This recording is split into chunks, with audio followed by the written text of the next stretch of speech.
você tinha que decorar quais eram os atalhos. Então, eu sou professor de programação, ou seja, pessoas que vão fazer aquilo dali. Dentre essas tecnologias, né, para desenvolver aquilo ali, tem algumas palavras que vocês já devem ter ouvido falar, que são o Java.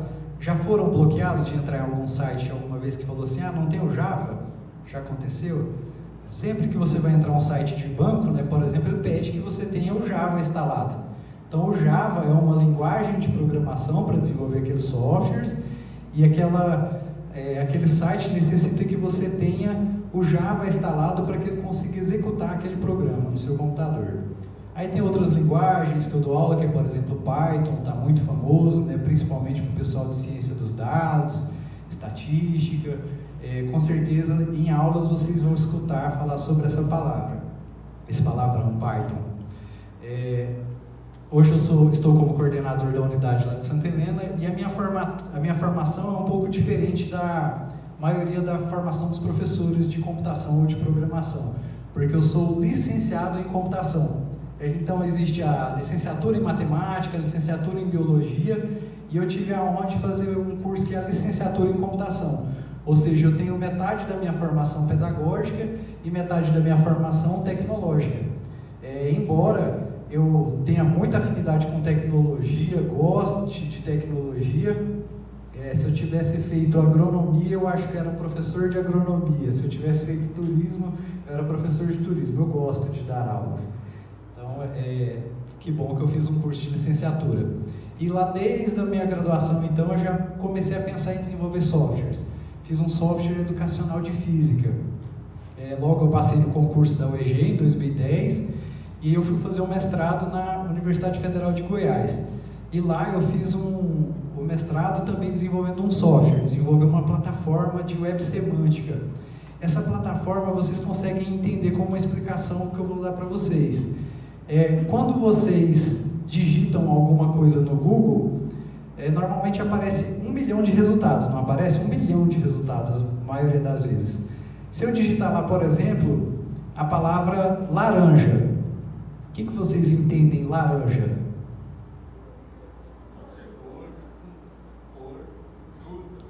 Pode ser cor, fruta. Eu imagino que até pela característica aqui do público, talvez a maioria pensou em a fruta laranja, certo? Então as buscas são feitas por palavras-chave. Então se você digitar lá como comer uma laranja, e se a gente tiver em uma época que a cor da moda for a cor laranja, talvez o primeiro resultado ali não seja como comer a fruta laranja, e sim te trazendo algum anúncio sobre um vestido da cor laranja para você comprar uma camiseta ou algo nesse sentido. Entenderam? Assim, é um pequeno detalhe, né, que vocês podem começar a analisar nas buscas, certo? Se as buscas são por palavras-chave, então os verbos, as preposições, tudo que você coloca ali não faz muito sentido, o Google tira aquilo. E a busca, então, vai ser pela palavra-chave que está em alta, certo? Então, aquelas hashtags que nós colocamos nas publicações, ela tem esse objetivo de alcançar um público maior, certo? Então, se eu fizer uma postagem da minha palestra hoje, eu posso, por exemplo, colocar uma hashtag ali que seria a hashtag agronomia.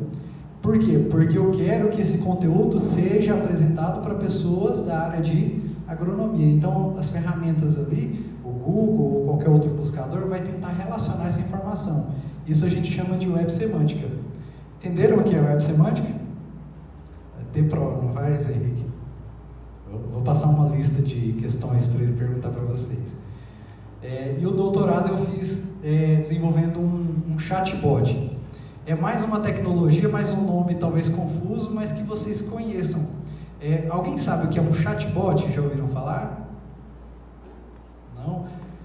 Vocês já utilizaram o WhatsApp e de repente veio alguma mensagem automática? Isso já aconteceu já aconteceu com a maioria, as meninas lá que não conhecem o chatbot, mas já aconteceu de vocês receberem uma mensagem automática, não receberam? Quando vocês recebem aquela mensagem automática, quem fez aquilo a gente chama de robô de conversação, ou seja, um chatbot, certo? Então ele é programado para entender o que você digitou e te dar uma mensagem, uma resposta automática sobre aquilo. Bom, hoje é utilizado no Telegram, no WhatsApp, naqueles sites que você entra e tem aquela caixinha ali de fale conosco, né? Ou você pode criar realmente um robô para conversar com pessoas. A primeira iniciativa sobre isso foi criar robôs que eram psicólogos. Imagine, a pessoa ia lá e conversar num chat com um robô, achando que era uma pessoa, né? Na verdade era um robô que estava entendendo o que ela dizia e fazia perguntas ali, muitas vezes até aleatórias, mas conseguia manter aquela pessoa num diálogo. Interessante, não é? Bom, então eu trabalhei no doutorado com um chatbot, só que a diferença do chatbot que eu desenvolvi, que acho que talvez é uma pergunta que todos vocês podem se fazer nesse momento, é que assim, mas no doutorado não tem que ser algo inédito, certo? Então eu fiz um robô que aprendia, em vez dele só dar respostas programadas, ele aprendia com o que a pessoa digitava e inclusive eu escolhi a área do agro. Imagine o seguinte, eu fiz algumas regras ali nesse chatbot. Essas regras eram regras baseadas em lógica, a lógica de Aristóteles. Vocês lembram da lógica de Aristóteles? Uma coisa que é interessante se comentar sobre lógica, sobre termos e sobre estatística, que eu vou falar um pouco, eu estou assustando vocês não, né? Mas é o seguinte ponto, todo mundo fala que o agrônomo pode ser considerado como o médico das plantas. Eu digo que ele é o médico das plantas, porém ele é um médico que sabe matemática, né? Porque é um engenheiro. Então vocês vão ter muitas disciplinas aí de matemática e vão aprender muitas coisas interessantes. Então eu trabalhei ali com lógica, a lógica aristotélica. A lógica aristotélica é aquela lógica onde eu crio regras e eu posso fazer inferências lógicas. Por exemplo, se eu disser que todas as pessoas se alimentam, e eu digo agora que Adriano é uma pessoa, o que vocês conseguem deduzir com isso? Todo mundo que o Adriano se alimenta, certo? Ou seja, talvez vocês até não concordem que eu seja um professor e que eu seja uma pessoa, né? O professor às vezes não tem coração, né? Mas eu sou uma pessoa e eu me alimento graças a essa lógica. Então no chatbot eu fiz uma seguinte regra. Imagine a regra que era, eu digo que todos os animais que estão no cerrado são animais silvestres. E de repente eu digo que a jaguatirica é um animal que está no cerrado. O que o chatbot vai conseguir deduzir? Que a jaguatirica é um animal silvestre. Então tem coisas nessa linha que você pode ensinar ao computador que não estão ensinadas ainda, certo? O computador não sabe nada, certo? Então você precisa ensinar ele. Então desde uma coisa como dizer se um animal pertence a um bioma, se esse animal pode ser considerado ou classificado com uma determinada característica, como um animal silvestre ou como um mamífero, essas coisas não estão ditas para um computador. Então a gente precisa dizer isso para o computador. E é aí que está a sacada, certo? Onde vocês podem se destacar pensando em algo que não exista, algo que não foi ensinado para o computador, como por exemplo um chatbot. Bom, eu falei muito já sobre tecnologia, falei algumas palavras aí que talvez alguns não entenderam, né? Ficou parecendo que é uma palestra muito técnica, né? Vocês vão falar assim, não vou conseguir absorver tanta coisa. Então eu vou preparar vocês, eu vou explicar para vocês o que é um algoritmo. Vocês já ouviram essa palavra? Sim, não é? Principalmente quem aqui trabalha com redes sociais. Alguém que já fez postagens em redes sociais, que tentou fazer aquela divulgação, como que é o nome daquilo? Ninguém? Quando você tenta fazer uma postagem que você quer que ela alcance mais pessoas, fazer um patrocinado ali, qual que é o nome, Zé Henrique? Eu não lembro também, eu não sou muito dessa área, mas dizem que o algoritmo do Instagram pode influenciar na sua postagem. Isso vocês já ouviram falar, não já?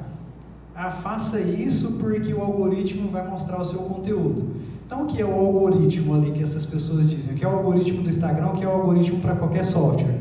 É uma sequência lógica de passos, como eu expliquei para vocês, usando lógica, certo? Então, um exemplo de algoritmo seria, por exemplo, esse daqui, ó. Eu poderia perguntar para uma pessoa, está bem pequeno aqui, mas eu leio para vocês, ó. Um passo seria, imagine que a pessoa está assistindo um vídeo no Instagram, vocês vão lá no meu canal, Adriano Ferraz, aí vocês cliquem em algum vídeo, né? Aí a pergunta que pode acontecer no momento que vocês estão no meu canal seria a seguinte: você está inscrito no canal? É uma pergunta, não é? Ou seja, uma decisão lógica. Vocês poderiam responder ela com sim ou com não. Caso seja sim, vocês vão fazer o passo 4. O passo 4 aqui fala para assistir até o final.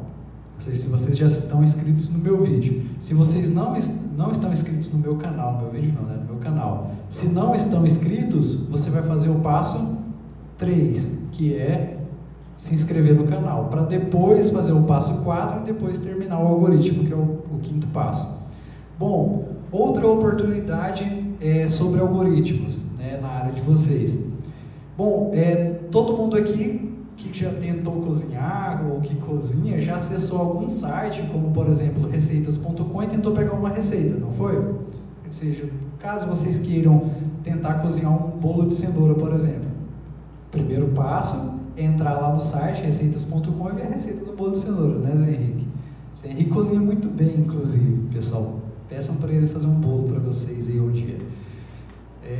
Então, se você quer fazer um bolo, por exemplo, você pode entrar em algum site, alguma plataforma, o Google, receitas.com, e digitar lá como fazer um bolo de cenoura. Vai te dar uma receita, um passo a passo. Aquele passo a passo é um algoritmo, certo? Todos entenderam até o momento? Agora imagine se eu quero plantar um limoeiro. Existe isso de forma tão clara na internet? Não existe. Não existe o horta.com. Existe o receitas.com, mas o horta.com não existe. Então, se eu quero plantar um limoeiro, isso não está claro lá na internet. E eu sou prova porque não é tão fácil plantar um limoeiro. Eu plantei um limoeiro lá em casa, o José Henrique, a hora que viu o limoeiro, falou: não vai dar fruto tão cedo. E ele está produzindo, graças a Deus, porque ele passou a altura do muro e agora ele está recebendo luz da manhã, o sol da manhã. Agora ele começou a produzir. Então, para mim, uma coisa que era tão simples, que eu achava que era simples, como plantar um limoeiro, não é simples assim, certo? Ou seja, existe uma sequência de passos, ou seja, uma sequência lógica de passos que eu devo seguir para que eu tenha sucesso com o plantio daquele limoeiro. Perceberam outra oportunidade? Então, ensinar pessoas através da internet também é uma oportunidade, criar um software que ensine as pessoas a realizar alguma atividade do agro também é uma oportunidade. Então, meu pé de limoeiro agora está produzindo, mas demorou 4 anos, não é comum, né, eu acredito. Bom, definido o que é algoritmo, agora vamos falar um pouco sobre tecnologia, o que é tecnologia. Bom, vocês têm aulas na sala de aula, né? Vocês provavelmente, eu já vi que o Roberto tem uma lousa digital aqui em Quirinópolis. Vocês já tiveram aula com essa lousa digital? Sim ou não? Não? Bom, mas com uma lousa digital vocês conseguem entender bastante que aquilo é uma tecnologia, não é? Porque ali vai ter uma lousa com uma caneta um pouco diferente, que vai permitir que você faça algumas marcações, ou que você salve o que está sendo escrito naquela lousa. Você pode até projetar um PDF. Aquilo claramente para vocês é uma tecnologia. Mas tecnologia não é só as coisas que tem o digital ali entranhado, certo? Um simples giz já foi considerado como uma tecnologia ou um avanço tecnológico, certo? Imaginem como era dar aula antes de inventarem o giz, como a gente tem hoje. Talvez não era tão fácil, né? Talvez as coisas que eram utilizadas para escrever uma lousa não eram algo que era fácil, né? Não era uma coisa assim fácil para transmitir o conhecimento para os alunos. Então, quando inventaram o giz, inventaram a lousa que a gente conhece, inventaram o apagador, foi um avanço tecnológico. Então, tudo que traz algum avanço a gente pode chamar de tecnologia, certo? Então, hoje a gente já diz que a gente precisa trazer tecnologia para o agro, mas já existe muita tecnologia, não existe? Quem aqui já pegou no cabo da mansinha? Já? Eu também já peguei. Minha mãe colocava eu pegar no cabo da mansinha. É a enxada, certo? Então, quem aqui já carpiu, já teve um pai de uma época um pouco atrás, o senhor falou assim: ó, vai para a mansinha. Se não estudar, vai pegar no cabo da mansinha, certo? Ou seja, vai ter que trabalhar com a enxada, certo? Então, só a enxada já é uma tecnologia, certo? É um avanço tecnológico. Bom, daí veio outros avanços tecnológicos, como, por exemplo, colocar animais para arar a terra, tratores, e agora a gente tem até tratores autônomos, né? Hoje a gente tem essa imagem aqui que representa um pouco bem o que a gente tenta colocar no agro hoje, que é, por exemplo, a energia, certo? A energia que já foi um problema muito grande para o pessoal do agro, né? Para as pessoas que estavam distantes, que estavam em fazendas, porque talvez não tinha energia, não tinha rede elétrica até a sua fazenda. Hoje já não é um problema tão grande assim, certo? Porque a gente pode levar a energia através da energia solar, através da energia eólica, dependendo da região, e entre algumas outras formas de energia. Até pouco tempo, meu pai arrendou uma chácara lá no interior do Mato Grosso. Eu sou mato-grossense, sou de Alto Araguaia, e não tinha rede elétrica lá. E ele não se preocupou tanto com a rede elétrica. Por quê? Porque ele é uma pessoa que não assiste tanta televisão, ele não gosta de cozinhar a coisa dele ali no momento, ele só toma banho gelado, então a preocupação dele era só com a luz, certo? E a preocupação com a luz ele resolvia com essas lâmpadas de LED que temos hoje, com uma plaquinha de solar, certo? Então, ali com uma bateria pequena, ele passou anos ali, isso agora em 2020, certo? Então, ou seja, não era um problema para ele mais a luz. Temos e teremos, né, uma grande oportunidade aqui, que é o uso de drones. Já ouviram falar sobre o uso de drones no agro?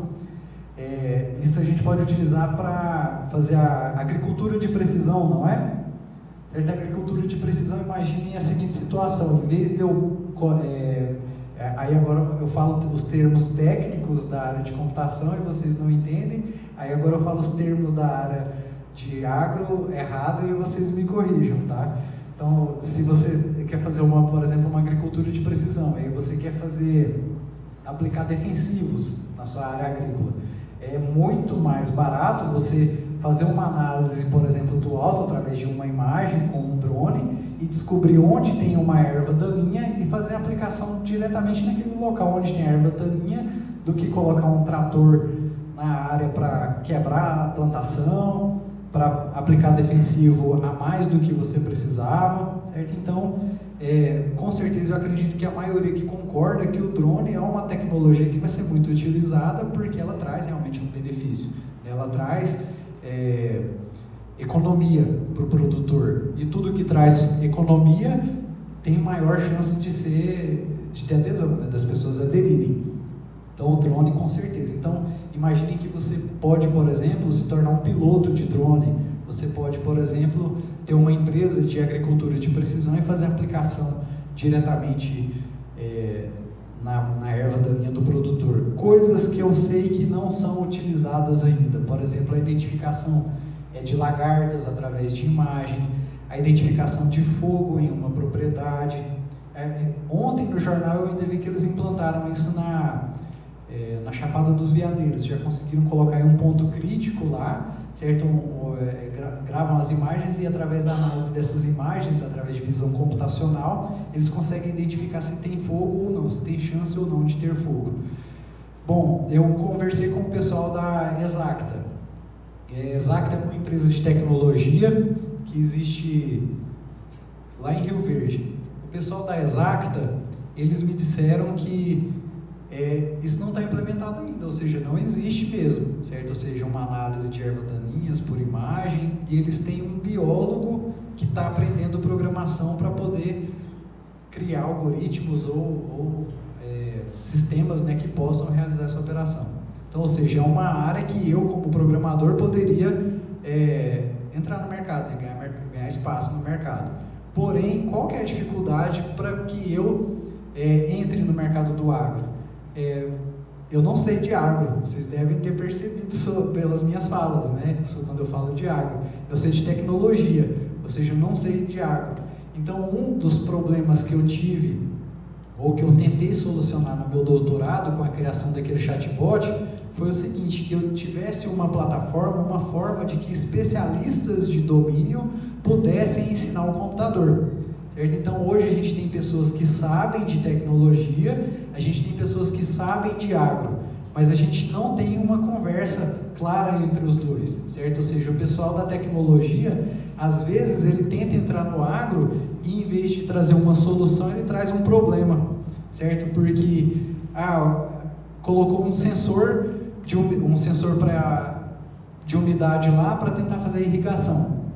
E aí esse sensor oxidou e ele não está medindo a umidade da área de forma eficiente. O sistema vai ligar e vai irrigar? Não vai. Ou seja, então vai faltar água para a planta e a planta não vai crescer. Se eu quero colocar sensores, o sensor também é limitado. Então, ou seja, eu tenho que gastar dinheiro com muitos sensores para uma determinada área. Ou seja, se a área for grande, quanto maior a área, mais sensores eu preciso colocar, mais coisas eu preciso colocar para poder medir isso. É claro que os dados, através de um sensor, se o sensor estiver bem calibrado, eles são mais precisos. Eu posso medir realmente qual a quantidade milimétrica de água para que aquela planta cresça. Mas a irrigação já existe, não existe, pessoal? Sim ou não? E funciona, não funciona? Então, por que eu de tecnologia tenho que pensar em colocar um sensor para medir a umidade, para ir ligar o sistema de irrigação? Talvez isso não seja necessário, mas isso é da cabeça do pessoal de tecnologia. Eu quero entrar no agro, eu quero colocar tecnologia lá. Mas essa tecnologia está sendo incorporada de forma correta? Muitas vezes não, muitas vezes é coisa da minha cabeça e o que está lá no agro já funciona. Então precisa existir essa conversa entre o pessoal do agro e o pessoal da tecnologia. Mais uma oportunidade para vocês. E aqui a gente entra num hall de possibilidades, que é o que tem sido mais falado. Com certeza, quando falaram que o professor Adriano viria dar uma palestra de agro e tecnologias, vocês já pensaram, nossa, ele vai falar sobre inteligência artificial e vai fazer análise de imagens e alguma coisa nesse sentido. Vocês começaram a pensar sobre isso? Sim? Isso passou pela cabeça de alguém? Muito obrigado pela confiança. Eu queria mesmo que as pessoas acreditassem em mim dessa forma pelo meu currículo, né, Roberto? Mas assim, eu tento, né? E aqui então eu vou explicar para vocês o que é inteligência artificial de uma forma bem rápida, certo? Porque vocês já devem ter ouvido falar sobre alguns termos desse daqui, como por exemplo, inteligência artificial, machine learning e deep learning, certo? Isso aqui são subconjuntos. Quando que surgiu a inteligência artificial da forma que ela está contextualizada hoje, da forma que ela tem sido mais utilizada e que tem sido feito muito sucesso? Na verdade, a inteligência artificial já é falada desde 1950. O que eu comentei com vocês sobre o raciocínio baseado em lógica é inteligência artificial, só que inteligência artificial simbólica. Hoje, e qual é o problema da inteligência artificial simbólica? Que eu preciso criar as regras, senão não vai funcionar. Se alguém não disser que toda pessoa se alimenta, o computador nunca vai conseguir deduzir que o Adriano é uma pessoa se eu não falar, para depois ele dizer, então o Adriano se alimenta, vou recomendar, se é 12 horas, vou recomendar para ele aqui uma lanchonete, um McDonald's aqui próximo, certo? Então o computador não vai conseguir fazer isso se ninguém ensinar para ele. Então a inteligência artificial hoje, com a grande quantidade de dados que eu já expliquei para vocês, que pode ser um benefício ou pode ser um problema, não é? Porque no Google tem muita coisa, tem muito dado, porém talvez você não encontre a informação porque está numa grande quantidade de dados. Então esses dados que são o novo petróleo, eles são utilizados nesse campo aqui, ó, que é o Deep Learning. Então a primeira tarefa de Deep Learning realizada com sucesso foi a tentativa de olhar imagens de gatos, olhar imagens, né, e conseguir identificar se existe um gato naquela imagem, se aquilo era um gatinho. Com certeza a pessoa que fez isso aqui gostava muito de animais, né? Então ela passou tantas imagens de computador, tantas imagens para o computador de gatos, que o computador de repente começou a falar o seguinte, falou, essa imagem que você mandou aqui para mim, o padrão dela, esse padrão de olho, esse padrão de orelha e esse padrão de boca, eu consigo garantir que é um gato. E ele começou a falar isso então com 99% de precisão. Isso é estatística, não é? Então a inteligência artificial nada mais para vocês entenderem, é estatística. É eu treinar um computador para que ele aprenda com tantos dados que você passou e comece então a fazer inferências lógicas com esses valores. É claro que 99% de chance não é 100%, certo? Então ele pode errar. Certo? Então, por isso que a inteligência artificial simbólica ainda é utilizada principalmente em sistemas críticos, como por exemplo, sistemas médicos que utilizam web semântica, como eu expliquei para vocês. Vocês não querem que um médico passe um remédio ou um robô, né, que esteja tratando de você ali, tenha 99% de chance de cortar a sua pele, né? Vocês querem que ele tenha 100% de chance de acertar o que ele está tratando. Certo? Então, por isso, em alguns casos, em algumas circunstâncias, você não usa a inteligência artificial estatística, você utiliza a inteligência artificial simbólica, que é baseada em regras lógicas. Então, passou-se tantas imagens para o computador que ele começou a identificar que aquilo era, com 99% de precisão, que aquilo era um gato. Se ele errou, talvez ele poderia falar que aquilo pelo menos é um felino. Ok? Entenderam o que é Deep Learning? Fácil, não é, pessoal? Vocês vão chegar em casa já hoje e falar assim, explicar para aquele primo de vocês, falar assim, eu sei o que é Deep Learning. Né? E ele vai falar, olha que legal, né? Vocês estão... É agrotech mesmo. Tá? E o que é um Machine Learning? Agora essa vocês entendem facilmente. O Machine Learning já envolve uma tarefa um pouco mais complexa. Essa tarefa um pouco mais complexa é muito simples para nós seres humanos, mas para o computador é um pouco mais difícil, que é entender linguagem natural, ou seja, fazer um processamento de linguagem natural. O que eu quero dizer com isso? Todo mundo aqui tem e-mail, não tem? Vocês têm Instagram? Pelo menos e-mail todo mundo tem, né, José Henrique? Senão não recebe o conteúdo da disciplina, não entra no Google Classroom. Então, se vocês têm um e-mail, vocês já viram que tem uma pasta ali chamada spam. Já viram? Aquilo é uma tarefa de Machine Learning, certo? É uma tarefa de Machine Learning que utiliza processamento de linguagem natural. O que o computador faz ali? O que o Google, o Gmail, o Hotmail faz ali? Ele analisa as palavras, ele analisa o e-mail destinatário e tenta caracterizar aquilo como um possível vírus, uma possível propaganda, ou seja, como um spam. Certo? Então abram depois dessa palestra o e-mail de vocês na pasta spam, para vocês verem. Normalmente as palavras que estão ali são palavras que vocês falam assim, realmente isso daqui o computador entende, já conseguiu aprender que são palavras que não são coisas que eu gostaria de receber. Por exemplo, lá tem lá... isso é um perigo, inclusive, né, pessoal? O computador aprender com isso daí, porque eu olhei meu spam, minha caixa de spam esses dias, estava cheio de e-mails lá com propagandas de Viagra. Eu não sei o que eu quis dizer com isso, certo? Você estava analisando a minha idade, alguma coisa nesse sentido, mas estava cheio de e-mail com propagandas disso lá. Bom, mas com certeza são informações de sites que identificaram que eu sou do sexo masculino e que eu tenho 39 anos. Então aquilo dali, ou seja, uma propaganda que poderia me pegar, seria a propaganda de um Viagra, um produto que eles poderiam vender. Não, mas estou na metade, aí. 40 minutos que você falou que eu tenho? 40 minutos. 40 anos? Não, eu tenho 39. Então, o Machine Learning, não, vem pôr idade a mais para mim que não, Zé. Eu tenho então uma caixa uma caixa lá no meu e-mail que é a caixa de spam. Abram lá e vejam para vocês verem se realmente o computador não conseguiria entender que aquelas palavras ali são coisas que não te interessam. Façam esse teste. Isso é uma tarefa de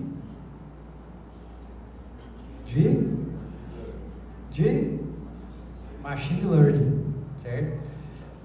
E a inteligência artificial, que é então? É o conjunto, né, que pega todas essas tecnologias, como por exemplo a análise de imagens, como por exemplo processamento de linguagem natural, e dentro da inteligência artificial eu já vou ter coisas mais amplas, como por exemplo ensinar o computador a jogar xadrez, ensinar o computador a conversar, certo?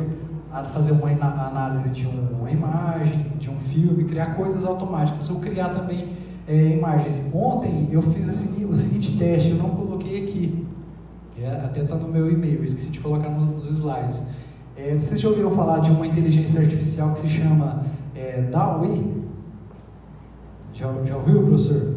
Escreve-se D-A-L-L-I-E. Foi um vacilo da minha parte não colocar nos slides, mas foi um caso interessante. Eu digitei lá para ele, assim, pensei, essa inteligência artificial é utilizada para criar imagens, certo? Imagine que você fala lá para o computador, fala assim, eu quero uma laranja cortada ao meio em cima de uma mesa vermelha. O DALL-E entende isso que você disse e procura ou cria uma imagem baseada nessas características que você propôs, certo? Então é muito mais fácil do que editar uma imagem. A Brenda até pediu uma foto minha, não foi para colocar, fazer no banner, até parabéns pelo banner, ficou bacana, eu gostei. Vou até enviar para minha mãe no WhatsApp dela para ela ver que eu estou com a moral. Então aquilo ali, imagine criar uma imagem daquela sem precisar entender do Photoshop, do Canva ou do GIMP ou qualquer outra ferramenta de edição. Você simplesmente falar o que você quer e o software construir aquilo. Isso já existe? Existe, essa ferramenta se chama DALL-E, certo? Eu tentei colocar lá como construir o agronegócio com tecnologia. Aí ele me mostrou imagens de pessoas no campo com um notebook. Certo? Ou seja, então para ele ainda a tecnologia no campo é uma pessoa lá no meio do campo com um notebook. Então essas são coisas da inteligência. Esse é um breve esclarecimento para vocês sobre o que é inteligência artificial, quais são esses ramos, o que é deep learning, o que é machine learning, quais são essas tarefas de inteligência artificial. Será que elas já existem? Existem, né? Ou seja, o computador identificar se aquela imagem é de um gato ou não, quando você usa o seu Google Fotos, ele identificar se é você naquela foto, criar pastas separadas pelas pessoas, pelas imagens. No meu Google Fotos tem lá a separação, se eu quero as fotos do meu filho, se eu quero as fotos que tem eu e meu filho, se tem as fotos que tem o José Henrique, fotos de comida. Então ele consegue já identificar essas coisas vocês já usam, certo? Então isso é inteligência artificial. Colocar um e-mail na caixa de spam para falar que aquele e-mail não é uma coisa que te interessa é uma tarefa de inteligência artificial, é uma tarefa da sub-área da inteligência artificial, que é o machine learning, que é o processamento de linguagem natural. Então isso já existe, vocês já utilizam muitas coisas. Então não eu tento desmistificar com esses exemplos um pouco mais simples, que muitas vezes a inteligência artificial não é uma coisa sobrenatural, na verdade é dados que são bem estruturados e que são analisados. Basta vocês encontrarem um objetivo para esses dados, que vocês têm em grande quantidade.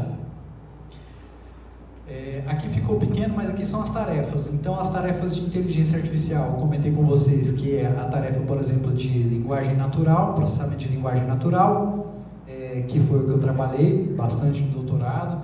Tem uma tarefa que é o raciocínio, sistemas autônomos, né? Sistemas autônomos, esse vocês já ouviram falar com certeza, que são os tratores que colhem sozinhos. Isso existe, não existe, pessoal? Vocês já viram, já tiveram a oportunidade de ver? Mas, assim, deve ser legal, né? Eu dirigi há pouco tempo um Renegade. Uma professora, colega nossa, ela estava com um carro alugado, que era um Renegade, e aí ela falou, não, dirigi ele daqui para Santa Helena.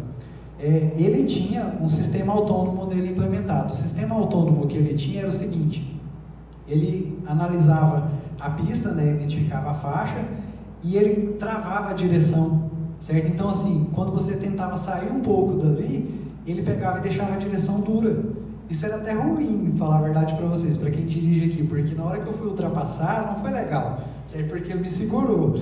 E da mesma forma, na hora que eu entrei na pista contrária, que eu fui voltar, ele me segurou novamente. Então eu falei, numa estrada de Rio Verde a Santa Helena não é tão legal, né? Mas assim, numa estrada de Rio Verde até Goiânia, que é duplicada, é ótimo, porque você pode ficar só triscando a mão ali no volante. Ele mantém o carro. Inclusive eu fiz o teste, ele faz a curva, certo? Assim, com bastante cuidado, né? Mas só coloquei a mão ali por cima, eu vi que ele fez a curva por mim, certo? Então imagine, só que quando eu tirei a mão totalmente, aí ele já apitou, já acendeu um monte de luz lá e falou, não, sem a mão não, né? Vai com cuidado aqui. Ou seja, ainda não tem segurança para implementar totalmente esse sistema, mas esse sistema já funciona. Um carro que a gente vê passando aí na rua. Eu tive a oportunidade de conhecer. Então, os sistemas autônomos serão implementados em máquina, porque máquina, ela vai trabalhar, assim, se for uma colheitadeira ou colhedeira? Colheitadeira. Então, se for uma colheitadeira, normalmente ela vai passar pelo mesmo trecho desse ano, no ano que vem, em todas as safras, né? Não vai mudar tanto, certo? Então, ela pode aprender como fazer aquele percurso. Então, é um tipo de inteligência artificial que são sistemas autônomos. Você ensina para ela como? Você ensina para ela através de dados. Quais que são esses dados? O GPS, pessoal, que vocês já utilizam. Certo? Então, nossa, inteligência artificial, então, muitas vezes não é uma coisa de outro mundo, não. É só implementar algo que vocês já utilizam, já existe. A tecnologia das coordenadas de latitude e longitude já existe há quanto tempo? Há muito tempo. Certo? Como que o celular consegue saber qual que é a sua latitude e qual é a sua longitude? Através da triangulação de antenas. Ele pega 3 antenas, por exemplo, identifica qual que é o ponto que você está e dá a sua posição de latitude e longitude. São dados, ou seja, são coordenadas que permitem que você faça algo se movimentar sozinho, ou seja, as coordenadas que uma máquina vai percorrer, você define para ela e ela não vai sair daquela coordenada. O problema é que se ela não tiver alguns outros sistemas para parar caso entre alguma coisa na frente dela, ela vai percorrer aquele trajeto a vida toda e não vai se importar com o que tenha na frente dela. Então, esses são sistemas autônomos, né? A área de Machine Learning eu expliquei para vocês, que é uma área um pouco de aprendizado de máquina, onde você ensina coisas para a máquina. Tem a área de visão computacional. A área de visão computacional é a área de análise de imagens, certo? Então, imagine que o trator agora, ele consegue, além de andar naquelas coordenadas, ele olhar formas na sua frente e identificar que aquilo é uma árvore e parar. Identificar que aquilo é um outro, que aquele objeto ali é um carro e parar. Que aquilo é um ser humano e parar. Certo? Então, isso é visão computacional. Como que ele faz isso? Ele tem uma câmera, certo? E essa câmera, ela já aprendeu sobre as coisas que pode ter uma imagem. Existe um aplicativo que um colega meu lá da UFG fez, que ele é o seguinte, ele é um aplicativo de visão computacional, ou seja, a pessoa chega aqui e ela liga a câmera. Quando liga a câmera, aí tem esse sistema é utilizado para pessoas que não enxergam, né? Então a pessoa coloca o fone de ouvido e o sistema fala: você está em uma sala, essa sala possui várias cadeiras, porque o computador já aprendeu que é uma cadeira com tantas imagens que passou para ele, e ele fala: essas cadeiras estão enfileiradas à sua frente com pessoas sentadas. E ele pode até fazer alguma dedução, ou seja, você possivelmente está em um auditório cheio de pessoas. Então, viram que legal? Um olho para uma pessoa, o celular está ali enxergando para a pessoa que não enxerga e passando as informações que ela já aprendeu, que ela conhece. Então, o computador só não sabe fazer o que você não ensinar para ele. Então, essa é uma grande área que vocês podem explorar. Então, o raciocínio automático é a lógica aristotélica. Eu tenho um ótimo exemplo que quem contava ele foi o meu orientador do doutorado, o professor Fred, uma pessoa magnífica. Ele disse que criaram um sistema baseado em lógica, que foi o seguinte: imaginem que você tiver a seguinte situação, imagine que você tivesse um poço de petróleo no fundo da sua casa. Que coisa maravilhosa, não seria? Eu seria o novo sheik do Mato Grosso. Então, é uma coisa que é o sonho quase que de qualquer pessoa que tem uma propriedade, ter um poço de petróleo, se conseguir extrair petróleo no seu terreno. Como que você consegue descobrir isso? Através de análises geológicas, certo? Ou seja, é muito caro perfurar um poço de petróleo. Você não vai sair perfurando em qualquer lugar falando assim: será que aqui tem petróleo? Não, ninguém vai fazer isso. Então, no deserto a gente já sabe que tem grande chance de encontrar petróleo. Então, ou seja, a gente já tem uma predisposição a furar ali, mas de toda forma não é barato, certo? Então criaram-se regras, passaram tantos parâmetros, tantos dados para esse sistema, para ele tentar chegar o mais próximo possível de uma característica de um lugar que tenha petróleo. E gastaram da ordem de milhões de dólares para treinar esse software, certo? Gastaram todo esse dinheiro. Quando foi executar ele, rodou ele, colocou algumas amostras de solo de uma determinada região. Na primeira execução dele, ele já encontrou uma área que tinha petróleo e já se pagou. Que legal, né? Então, esse é raciocínio automático, certo? Ou seja, você passa tantos dados, tantas variáveis, e o computador vai dizer para vocês se ele tem chance de ser o que você está pensando ou não. Uma tarefa simples para um computador, talvez, ou não, ou sim ou não, né? Que, por exemplo, imaginem que um computador tente montar uma pizza para vocês. É possível? Vocês acreditam que é possível? É possível, certo? Quais são as características de uma pizza vegetariana?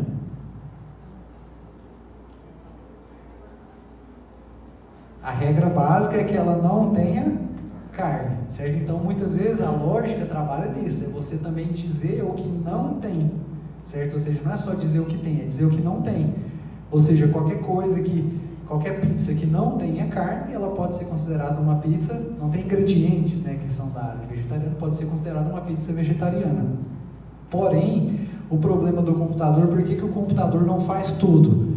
Porque a gente precisa delimitar o nosso domínio, certo? O problema computacional que a gente tem hoje para o Google não saber tudo é a questão do mundo aberto, certo? Porque uma pizza que tenha queijo, que tenha tomate, que tenha manjericão, ela é uma pizza vegetariana. Porém, uma pizza que tenha queijo, manjericão, milho, um parafuso, um chinelo, um boné, também é uma pizza vegetariana. Entenderam? Ou seja, então, o problema do mundo aberto é um problema computacional, ou seja, você tem que dizer o que não tem, mas assim, até que ponto você vai começar a dizer o que não tem? Certo? Isso pode tornar o software complexo. Vocês já usaram algum software, algum programa de computador que vocês, quando clicaram para abrir aquele programa estava pesado, não abria? Isso já aconteceu com algum de vocês? Vocês acreditam que o meu primeiro computador ele tinha 512 MB de memória? Hoje o celular de vocês tem muito mais que isso, não tem? O celular de vocês tem 1 GB de RAM, 2 GB de RAM, 4 GB, 6 GB. Os computadores, hoje um computador com 4 GB de RAM, vocês vão falar para mim, professor, um computador de 4 GB de RAM não dá, é muito pequeno. Ou seja, a gente teve, meu primeiro computador tinha 512 MB de memória. Ou seja, os softwares, os sistemas ali precisavam ser bem leves. Então, quanto mais programação você coloca no computador, no aplicativo, mais pesado ele fica, porque ele tem que deduzir muitas coisas para executar. Então, isso é lógico. Então, o problema então da inteligência artificial agora está nisso, ou seja, o que eu tenho que colocar? Redes Deep Learning ou redes neurais profundas é aquele que eu expliquei para vocês, que vocês sabem, que cai na prova, do José Henrique, e sistemas inteligentes. Sistemas inteligentes, aí é uma área muito bacana que vocês podem explorar, que eu sei que não tem muito na área do agronegócio, que até entra em uma coisa conceitual que eu vi ontem em um podcast, o Agrocast, não sei se vocês conhecem, que é os sistemas inteligentes. Imagine a seguinte situação: se eu decido hoje que eu vou jogar futebol, certo? Decidi hoje que eu vou jogar futebol, e aí a primeira coisa que eu tenho que fazer é comprar uma roupa de futebol, comprar uma camiseta do São Paulo, né, para poder fazer gol. Aí vou comprar um short, vou comprar um meião, vou comprar uma chuteira, certo? E vou lá jogar bola, todo satisfeito. Eu não vou nem comprar a bola, porque eu sei que o Roberto já tem a bola, é o que me chamou de futebol. Chegou lá, eu fui jogar futebol pela primeira vez. O Roberto, como aparenta ter tanta habilidade com o futebol quanto o José Henrique, né? Acho que não é uma característica dos professores jogar bem futebol, foi lá e me deu uma canelada. E a minha canela ficou roxa. E aí eu chego em casa, conto isso pro meu primo, e meu primo fala: por que você não usou caneleira? Eu falo: nossa, eu nem sabia que existia, eu fiz a compra de tudo pelo Netshoes e o sistema não me recomendou uma caneleira. Ou seja, eu, como a primeira vez eu não entendo de futebol, poderia ter comprado uma caneleira, não poderia? Ou seja, quem está comprando todo um kit para jogar futebol, que é uma caneleira, ainda mais sabendo que é um dispositivo de segurança. Eu poderia ter gastado um pouco mais de dinheiro, ou seja, teria aumentado o ticket da minha venda, e eu comprado uma caneleira, eu não teria me frustrado com a dor na canela, né, e a loja ficaria satisfeita que executou mais uma venda. Então imaginem, para uma loja de agro, quanto de coisas que tem ali que são vendidas e que poderiam ter uma coisa a mais ali sendo vendida naquele tempo e talvez não foi vendida. E aí imagine ainda a seguinte situação, que muitas vezes o agrônomo que se destaca, o vendedor que se destaca é aquele que tem conhecimento, não é? Aquele que sabe vender, certo? O dono da loja gosta de qual vendedor? Daquele vendedor que empurra produto, certo? Só que muitas vezes o empurrar produto é uma coisa benéfica, porque se tivesse me empurrado uma caneleira, eu teria gostado. Será que isso não acontece com o produtor rural?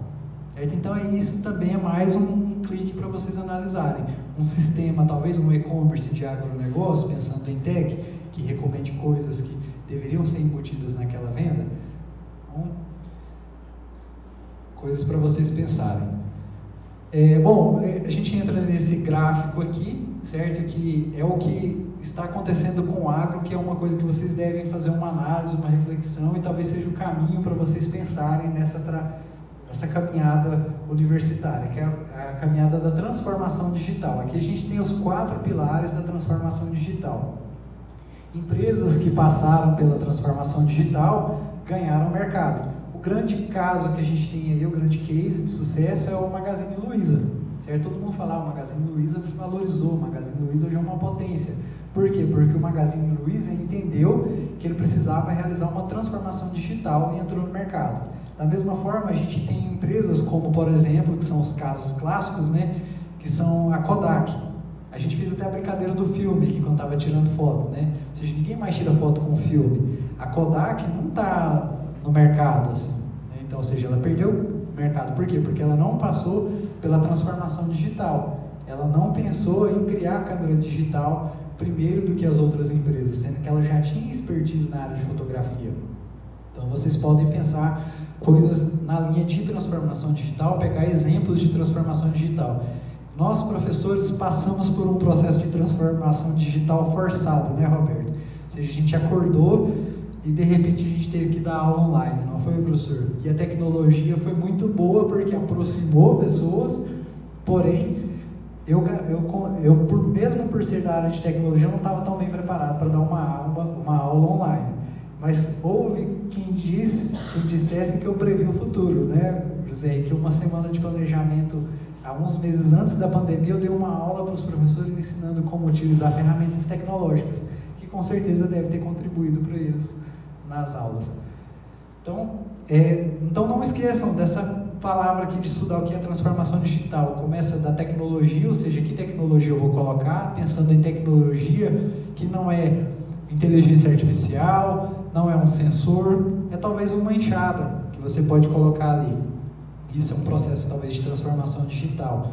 Aí você entra na parte do talento, para colocar isso ali, para que aquilo seja utilizado, você tem que trazer a expertise para as pessoas, para que elas consigam usar aquela ferramenta tecnológica. Você tem que ter governança, ou seja, você tem que direcionar, dar cursos, treinamentos, fazer com que aquela ferramenta tecnológica, aquele avanço tecnológico traga realmente benefícios. E aí analisar os processos, ou seja, qual momento esse avanço tecnológico deve ser implementado e deve ser inserido no agro, por exemplo, se estamos falando de agro. Bom, dito tudo isso, depois de tanta coisa que talvez alguns gostaram, talvez outros não gostaram, talvez eu falei muita coisa difícil, vocês não fizeram perguntas, mas ficaram prestando atenção. Eu não vi ninguém dormindo, isso é um ponto positivo para mim. Por onde começar? Bom, eu gostaria de dizer para vocês que uma boa estratégia seria seguir aquelas palavras que todo professor fala, né? Que é ser estudioso, proativo, empreendedor, persistente, possui metas e, quem sabe, contar com a ajuda de colegas, ou seja, fazer cooperação. Por que não, talvez, entrar em contato com o professor Adriano e a gente lançar aquele aplicativo milionário, que nós dois vamos ficar bem daqui a muito tempo. Por que não procurar um aluno de sistemas, né? Por que não pensar em uma pessoa que possa te ajudar a criar algum avanço tecnológico? Você pode também utilizar YouTube, né, para aprender programação, aprender sobre tecnologia. Você pode utilizar a Udemy, Coursera. Esse site aqui é muito legal, o Khan Academy.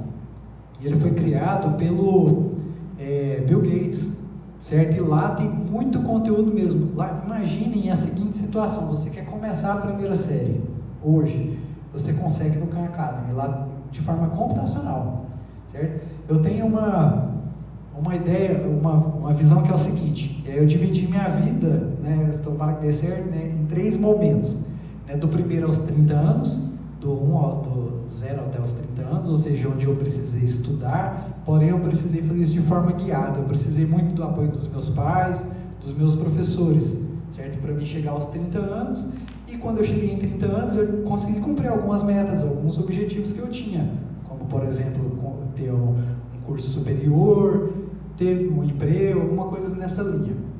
O segundo momento que eu penso na minha vida é dos 30 aos 60.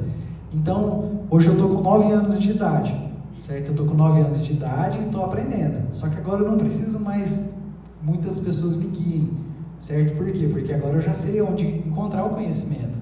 Eu sei, por exemplo, que eu posso entrar no Khan Academy e talvez começar a primeira série tudo de novo. Imagine eu com 39 anos começar a fazer a primeira série, pensando que eu tenho 9 anos. Talvez eu aprenda muito mais rápido, muito mais coisas que eu não vi, talvez eu faça outra faculdade com 52, que eu penso que vai ser os 22, e de repente eu me descubro uma nova carreira, e assim, a vida é dessa forma, né? A gente não está obrigado a fazer uma coisa só para o resto da vida. E quando eu entrar com 60 anos, tomara que vocês já tiveram uma ideia de um aplicativo, me chamaram, né? E aí eu possa pensar só realmente em curtir a vida e descansar até os 90 anos ou até 100 anos.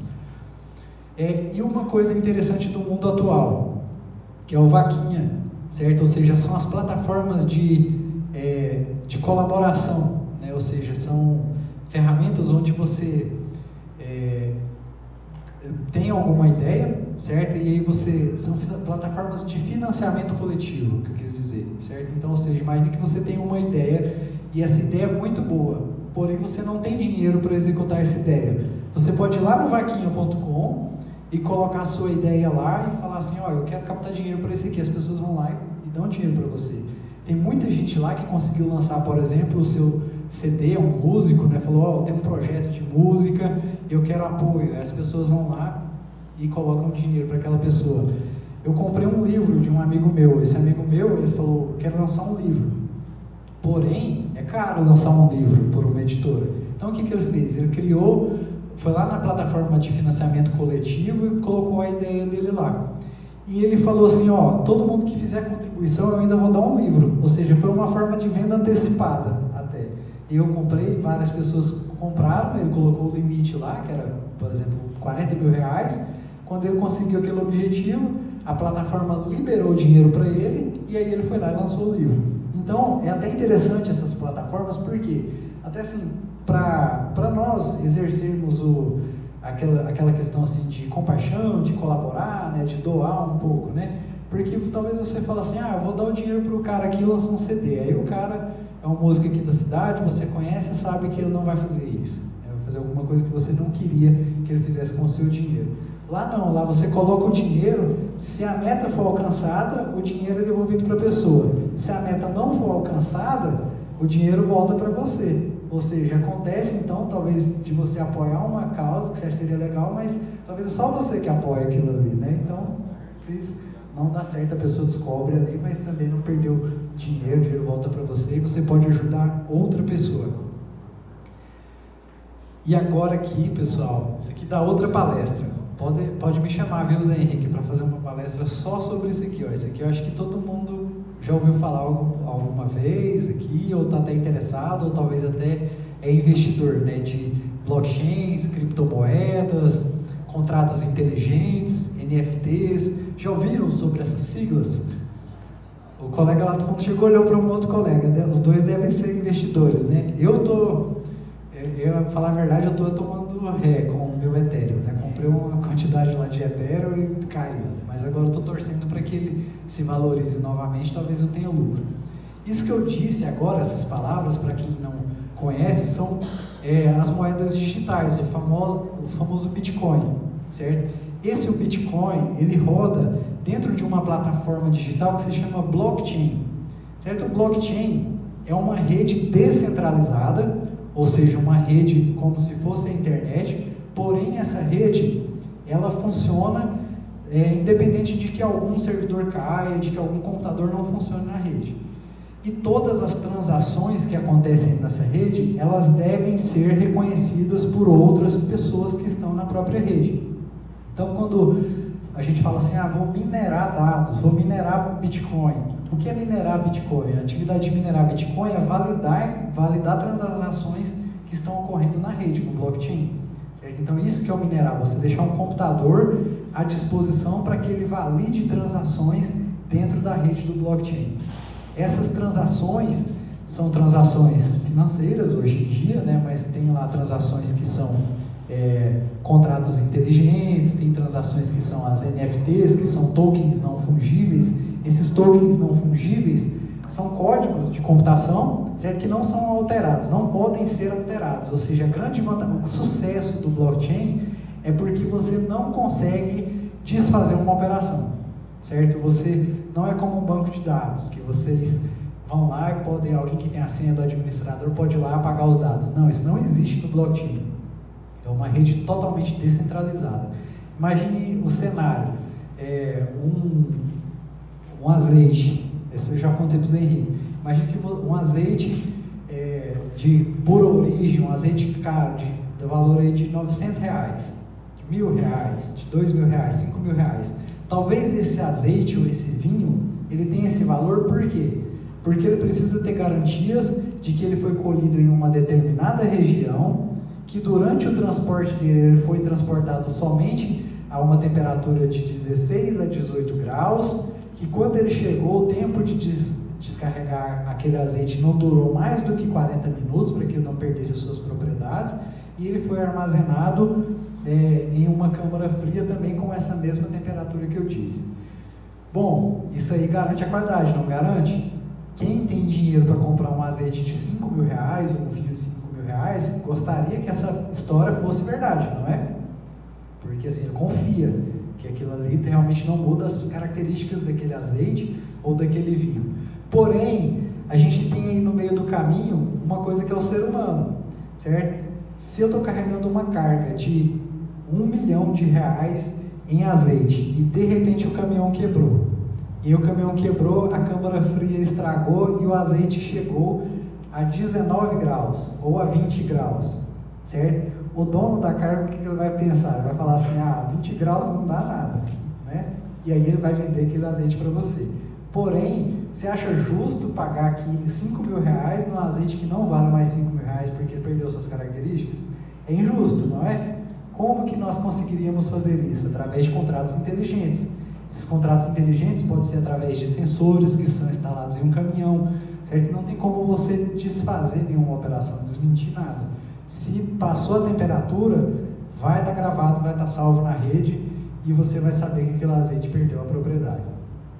Interessante, né? Então, uma hora o Zé Henrique me convida para falar sobre NFTs, blockchain, smart contratos, uma área muito legal. Imagine que o gado não seja só mais um gado, ele seja uma NFT, ou seja, um token não fungível na internet. Então, quando você compra aquele gado de leilão, lá, por exemplo, que vale muitos reais, aquilo lá também ele existe, além de existir em vida, ele existe digitalmente, certo? Aí mais pessoas poderiam comprar e mais pessoas poderiam ter lucro com aquele animal. Isso existe também, através dos NFTs. O Neymar paga 30 milhões numa imagem de um macaco. Ou seja, então quanto dinheiro será que não existe isso aqui? Não é só o Neymar que está comprando NFT, não. Tem muita gente que comprou, valorizou, certo? Então, imagine se for de uma coisa que existe, se for de um terreno, de um animal, de uma produção, de uma uva, ou de um vinho, ou de um azeite. Mais uma oportunidade. Dito tudo isso, como se destacar? Use a ciência, certo? Não esqueçam que vocês estão em um ambiente acadêmico, né? Aproveitem a sabedoria dos professores de vocês, aproveitem os livros, aproveitem os artigos científicos e nunca se esqueçam que a ciência salvou o mundo nesse período da pandemia, né? E que a ciência continuará salvando o mundo e criando novas coisas. Vão falar para vocês, você está fazendo agronomia e o vendedor da loja de ração ali ganha mais que você. Não é assim o mundo de verdade, né? É um caso, a chance de vocês terem sucesso é muito maior do que uma pessoa que não estudou, certo? E vocês podem fazer coisas com propriedade. Então, continue o curso de vocês, espero dar mais uma palestra ao final do curso de vocês e ver todos